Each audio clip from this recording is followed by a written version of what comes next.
Protesters in Ukraine are gearing up for a 14th night of unrest in that country's capital. I want to give you a live look at Kiev. This is right now. Thousands of protesters, as you can see, gathered in Independence Square. They're angry about their government's decision not to sign an agreement with the European Union. That would have created closer ties with the West. They are also calling for the release of jailed opposition leader and former Ukrainian Prime Minister Yulia Tymoshenko, who has been on a hunger strike for 9 days. Tymoshenko's daughter, Eugenia, says her mother is being psychologically tortured. She's been outspoken about her mother's imprisonment and what she calls the fight for the future of Ukraine. Eugenia Tymoshenko joins me now via Skype from Kiev. Eugenia, what is your mother's condition first? Well, thank you. Yeah, she is on the 10th of hunger strike today, and her condition is much weaker. Of course, she's thinner, but she's very much encouraged and by the people who gathered on the streets support Ukraine to defend Ukrainian democracy, and she really is with them, with their heart, with her heart, and also supports them with this hunger strike, which she started in a solidarity with them and in a protest to the regime that is trying to beat up the people and deny them their European future.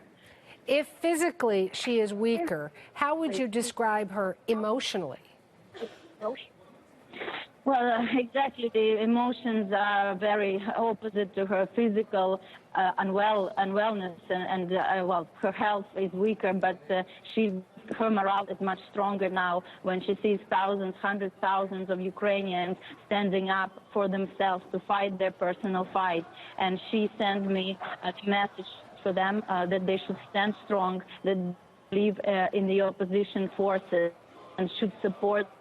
But also she called them to ensure a peaceful and legitimate framework, which is, of course, a very difficult task for the opposition leaders now. But she's with her heart and her soul in Maidan now with all the people, and also she always fights for them and with them, and every Maidan on protests, whether she was in the cabinet or in prison, and especially now she feels for them and tries to cheer them up and bring attention to the plight.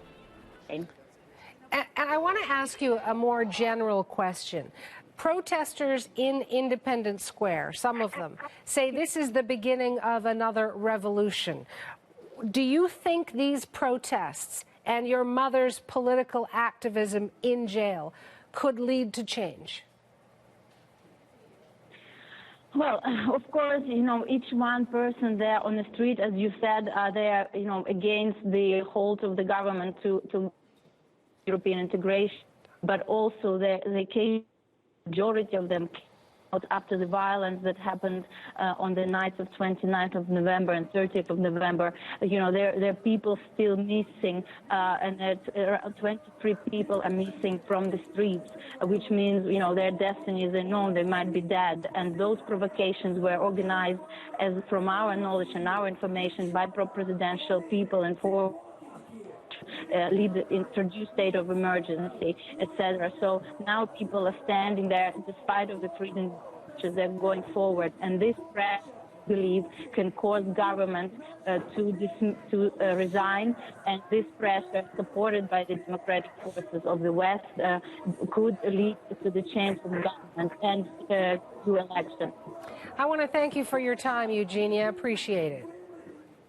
Thank you so much. Thank you for support. Bye-bye. Bye-bye. Eugenia Tymoshenko is the daughter of Ukraine's jailed opposition leader and former Prime Minister Yulia Tymoshenko, and she joined us by Skype from the Ukrainian capital, Kiev.